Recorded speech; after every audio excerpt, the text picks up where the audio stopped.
안녕하세요. 아마추어 추락자 유지 추락커 정태문입니다. 네, 추락킹을 하다 보면요, 이제 종종 우리가 그 헤즈맷 위험물질이라고 그랬죠. 헤즈맷 위험물을 우리가 종종 이제 우리가 딜리버리도 하고 픽업을 하게 되는데요. 그래서 오늘 이 시간은요, 그 위험물에 관련된 어떤 전반적인 내용을 갖다가 여러분과 함께 한번 살펴보고자 하는데요. 예를 들면 뭐 내용이 많을 수가 있는데요. 예를 들면 이제 헤즈맷 인도스먼이라고 그랬죠. 그 헤즈맷을 운반할 수 있는 자격증일까요? 그걸 어떻게 받는지, 그럼 그걸 받으려면 시험을 쳐야 되겠죠. 그럼 테스트를 어떻게 하는지, 그리고 구성되어 있는지 그런 거라든지요.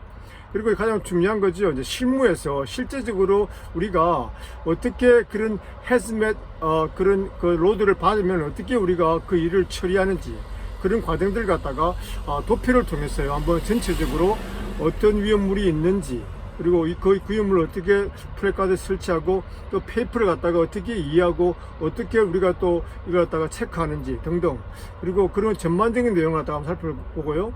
그 다음에 이제 실제적으로 이제 그 출렐리에다가 플래카드를 설치하게 되거든요. 그런 설치하는 모습까지도 구체적으로 한번 여러분들에게 한번 보여드리도록 하겠습니다. 그러면 근본적인 질문부터 해볼까요? 그러면 hazmat endorsement를 따야 하는 이유가 뭘까요?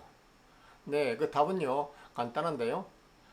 트러커로서 생존하기에 유리하기 때문에 그렇죠. 다시 말해서 일반 회사에서 트러킹 컴퍼니에서 이 hazmat endorsement을 있는 트러크를 갖다가 이렇게 선호하기 때문에 그렇습니다. 네. 이제 예를 들어서 hazmat endorsement 있는 사람과 없는 사람 중에 어떤 사람을 뽑느냐? 회사에서는 당연히 이왕이면 당침하죠. 그러니까 hazmat endorsement이 있는 사람을 선호하게 된다는 것이죠.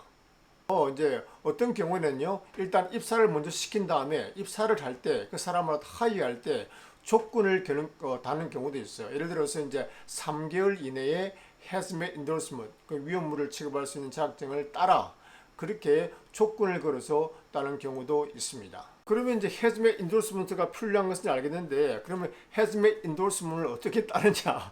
네, 그건 간단한데요.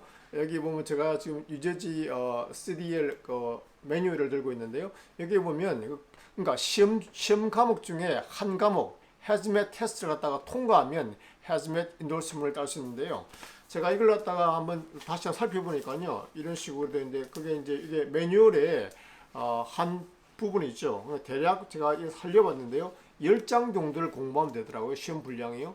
10장 정도를 공부하면 되는데 이 시험 분량을 통과하면 되는 거죠. 그래서 이제 문제는 제가 기억이 안 나서 한번 살펴봤는데요. 30문제가 나오는데 그 중에서 80점 이상이니까 24문제를 갖다가 이렇게 맞추게 되면 기본적으로 통과를 하게 되겠습니다. 이제 헤즈메 테스트를 통과하게 되면 사전에 보는 것처럼 이렇게 이제 드라이버 라이센스 CDL 드라이버 라이센스 뒷면에 이런 식으로 인도스먼이 들어가게 되겠습니다. 이제 헤즈메 인도스먼을 땄어요. 그러면 어떤 혜택이 있을까요?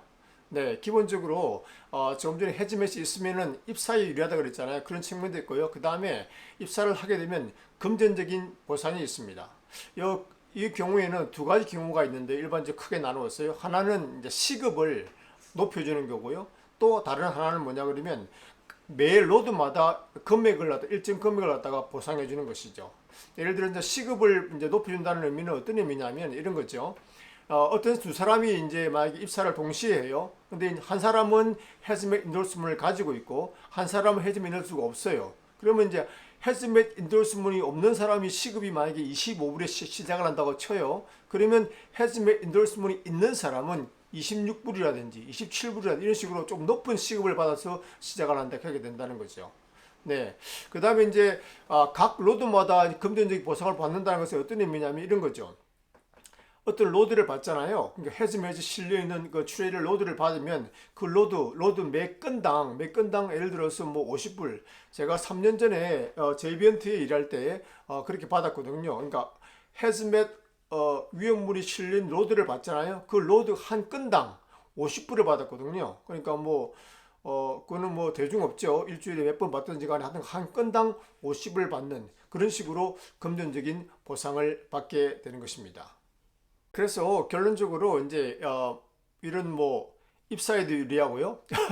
금전적인 보상도 있잖아요. 그러니까 당연히 뭐 제 생각에는 hazmat endorsement을 갖다가 뭐 공부하면 되는 거지 한 과목만 통과하면 되니까요. 그렇게 강력하게 이제 제가 recommend 해드리고 이제 추천하고요. 그러면 다음으로는요.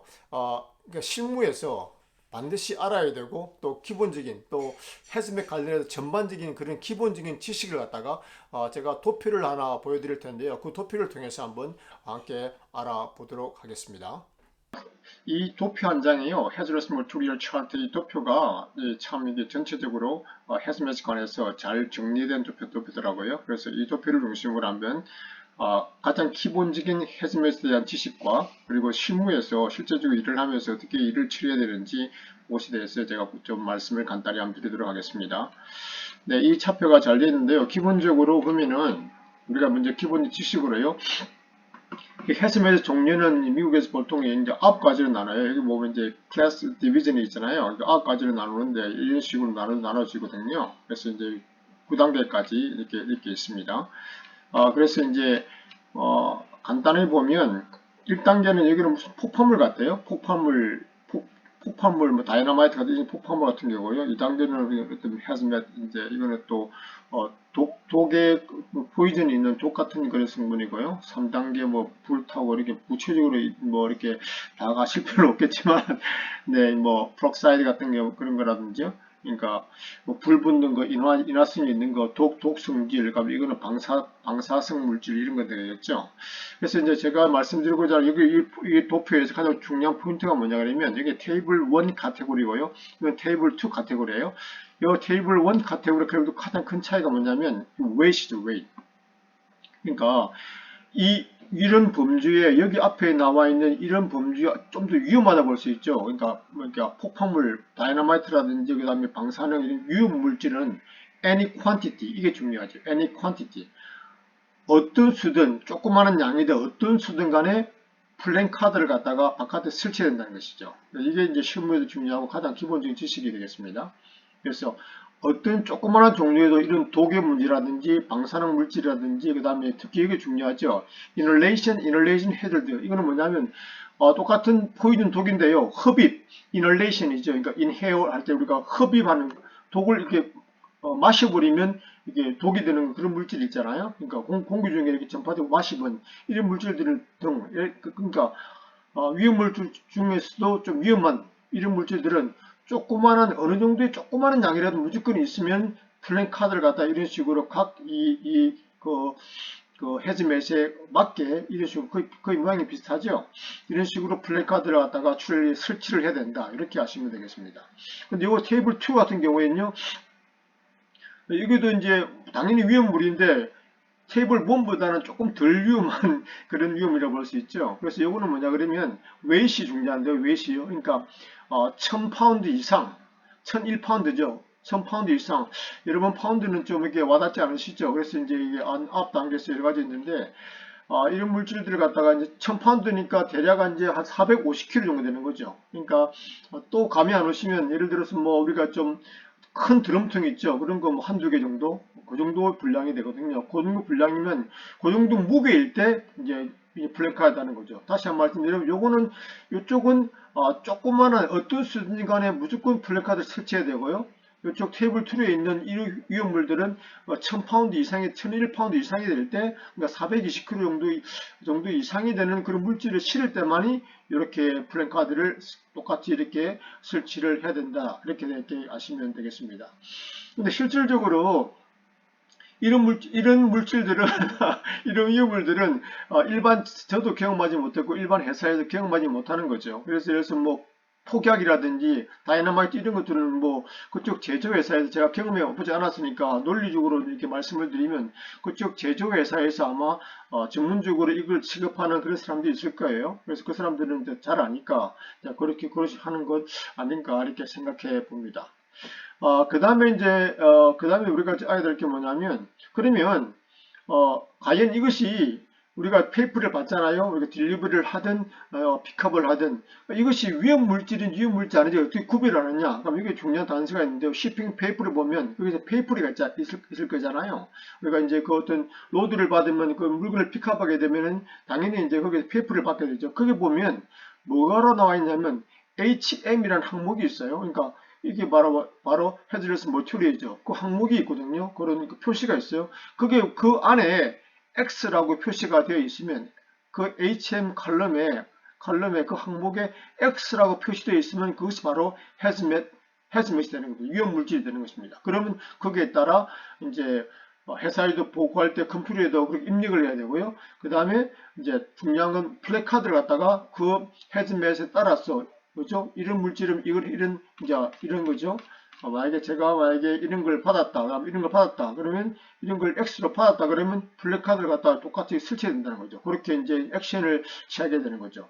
그래서 이제 시핑 페이퍼에서 이제 조금 구체적으로 하나만 더 말씀을 드리면, 기본적으로 제가 경험한 바에 의하면 99%는 HM 컬럼 항목에 X라 표시되어 있습니다. 그런데 간혹 가다가 이게 보면 RQ라고 표시될 경우도 있거든요.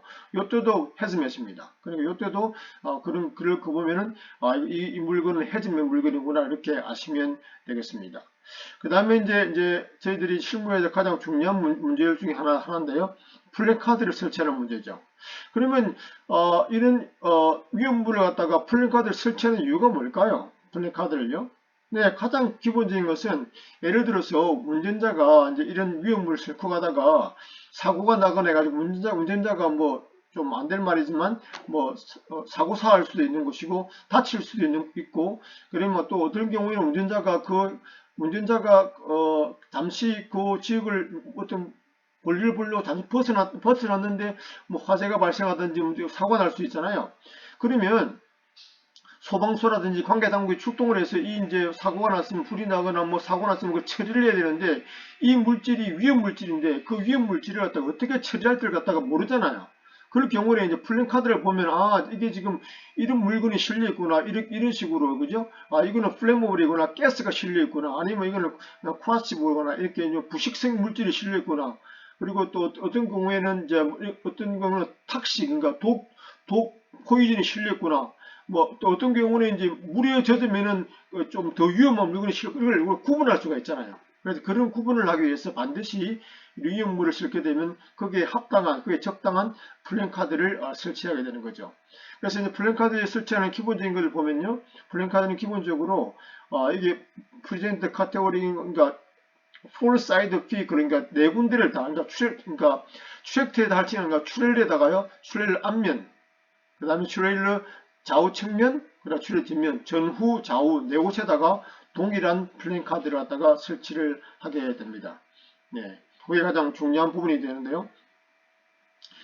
그 다음에 이제 또 여기 보니까 이제 간혹 그런 경우도 있어요. 이제 앞에 어떤 사람들이 이제 헤즈맷 그런 물건을 실린 플랜카드를 갖다 싣고 가다가 가서 이제 어디다 주랍에 넣잖아요. 그러면 그걸 갖다가 이제 그걸 다 내려버리면 당연히 이제 그 안에는 헤즈맷이 없잖아요. 그러면 이제 헤즈맷 그 플랜카드를 갖다가 제거를 해야 되거든요. 근데 제거를 안 하고 돌아다닐 경우도 있거든요.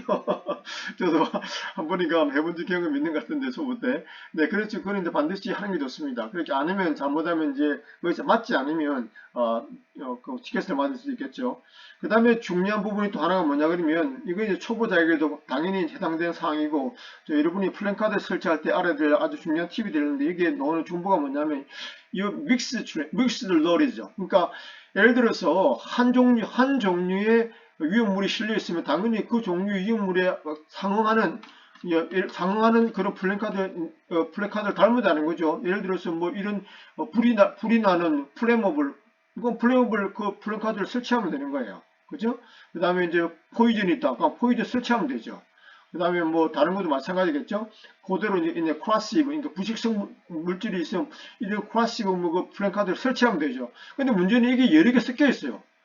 그러니까 플레모블도 있고 크라시브 부식성 물질도 있고 뭐 등등 포이즌도 있고 그러면 어떻게 해야 되느냐?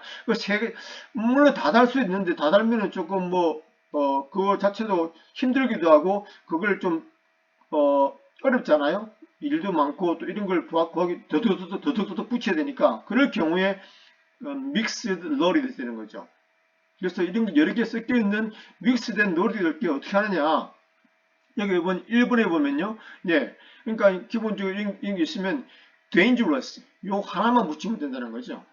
네. 이게 막 섞여 있잖아요. 근데 문제는 뭐냐면 2번이죠. 그러니까 테이블 1에 있는 any quantity, 조그만 수라도 가장 위험한 요 물건은요, 어떤 경우든지가 요런 물건이 실려 있으면 그 플랜카드는 반드시 붙이고, 다른 것이 섞여 있으면 다른 그 경우에 일단 요것만 있을 경우에는 이렇게 dangerous, 위험한 요것만 붙여준다는 거죠. 그러니까 다시 한번 말씀드리면, 요거는 첫 번째 테이블 1에 있는 요거는 어떤 조그마한 경우의 수라도 무조건 크기에 합당한 플랜카드를 붙여야 되고요. 그 다음 테이블 2에 있는 경우에는 이것들이 막 섞여 있잖아요. 그럴 경우에는 dangerous 요 하나만의 플랜카드만 붙여도 상관이 없다는 것입니다. 이렇게 해서 이제 요 정도만 아시면 기본적인 우리 해즈멜 머티리얼에 관한 그런 기본적인 지식을 갖다가 좀 알고, 그 다음에 중요한 시풍에서 X자 우리가 알고, 그 다음에 플랜카드는 붙이는데 가장 중요한 건 믹스된 material 어떻게 붙이느냐, 그 다음에 dangerous 요 하나만 붙이면 되고, 그렇지만 첫 번째 말씀드린 요 테이블 1에 있는 것은 조그마한 양이라도 어떠한 수라도 있으면 반드시 거기에 상하는 플랜카드를 붙여야 된다. 이 정도만 아시면 가장 기본적인 지식과 실무에서 할 수 있는 그런 기본적인 지식은 숙지했다고 말씀을 드릴 수가 있겠습니다. 네, 방금 딜리버리 갈 이제 그 매니페스트라 그러죠. 페이퍼를 받았는데요. 이제 해스메지 있을 경우에는 어떤 식으로 주냐 그러면, 여기 보면 HM이라고 넣으시죠. 이게 그러니까 hazmat material이겠죠. 그러니까 위험 물질 이런 게 표시가 있고요. 그 다음에 이런 식으로 종이를 하나 더 주거든요. hazmat tracking enforce를 해가지고 이제 어떤 여기 있죠. require 플랜카드, 이런 플랜카드 크로스, 그러니까 한국어로 뭔지 잘 모르겠는데 이렇게 막 녹는 거 있잖아요. 그러니까 배터리 같은 경우 그런 걸 실을 때 주로 많이 했거든요. 그러니까 이렇게 닿으면 이렇게 좀 이렇게 녹을 수 있는 그런 크로스 이런 거 이런 식으로 이제 주게 되고요. 그리고 핸헬을 보면은 이런 식으로 다시 한번 경고를 주게 됩니다. 이게 hazmat materials 있죠. hazardous material 이런 식으로 이제 주게 되는 거죠. 그래서 이제 플랜카드를 설치하고 잘 하고 비상시에 연락망도 있고요. 이런 식으로 이제 딜리버리 할 때는 이런 식으로 hazmat을 주고 있습니다. 네, 구체적으로 이게 딜리버리 리시트 DR 딜리버리 리시트의 내용을 보면요. 여기 보면 HM 있죠. 여기 HM 이게 바로 hazardous material이거든요. 그 부분에 X라는 표시가 있으면 이것은 위험 물질이 되겠습니다. 그러면 이제 여기에 대해서 위험 물질에 따라 가지고 플랜카드도 다르고, 그다음에 이렇게 넘버가 다 다르거든요. 그래서 이제 hazardous material이라고 우리가 알았으니까요. 그러면 이제 여기 이제 이게 앞에 보이시나요? UN2793 구체적으로 모르는데요. 기본적으로 조금은 이게 크라시브 있잖아요. 크라시브 어디 갔나? 네, 여기 있네요. 여기 크라시브잖아요. 이게 보통 배럴이에 이게 넣으시죠. 이게 배터리에 이제 이게 보통 크라시브가 많이 들어가요. 배럴이 부식성 물질이 있잖아요. 그래서 이제 미국에서는 배터리가 이렇게 좀 약간 위험물로 이렇게 분류를 하거든요. 조금 이렇게 좀 과한 면도 있는데, anyway 이제 좀 뭐 이렇게 위험이 발생할 소지가 있으니까 이런 식으로 분류를 해서 싣고 있습니다. 그러면 이제 제가 내려가서 이제 플랜카드를 설치하는 모습을 보여드리도록 하겠습니다. 네, 이제 OTR 같은 경우에는 종이를 받아서 해야 되거든요. 근데 우리 LTR 같은 경우에는 너무 자주 이제 쓰니까 이렇게 아예 만들어 놨어요. 이렇게 쇠 같은 걸로요. 그래서 여기 보면 기본적으로 이렇게 되어 있고요. 반씩 나누게 되는데, 예를 들어 이런 거죠. 여기 플래머블 딱딱한 불 붙는 거 예를 들어서 이러고요. 이거는 이제는 브록사이드 이렇게 그런 거 있고요. 이건 뭐죠? 브록사이드 그러니까 기억이 안 나네요. 브록사이드 밖에 이렇게 소독약 같은 거 있잖아요. 포이즌, 그 다음에 이거 불 붙지 않는 가스 이런 식으로요. 악시다이드 산화물질 이런 거요. 그 다음에 이게 많이 쓰는 dangerous, 이거는 이제 이렇게 섞였을 경우에 많이 쓰고요. 그 다음에 불 붙는 거 프레모 이런 거 잘 모르겠네요. 그러니까 이런 식으로 되어 있거든요. 그럼 이 중에서 이제 거기에 맞는 플랜카드 찾아야 이거네요, 그죠? 플라스틱. 좀 이제 플라스틱이었잖아요. 요걸 갖다가 이렇게 설치를 하면 되겠습니다. 이게 이제 한 군데만 아니고요. 네 군데죠. 그러니까 앞뒤 좌우 네 군데를 설치하시면 되겠습니다. 네, 보다시피 물건에도 이런 식으로 보죠. 네, 이런 식으로 이제 적혀 있죠. 물건에도 이런 식으로 플라스틱 A가 적혀 있습니다. 이걸 확인하시면 되겠습니다.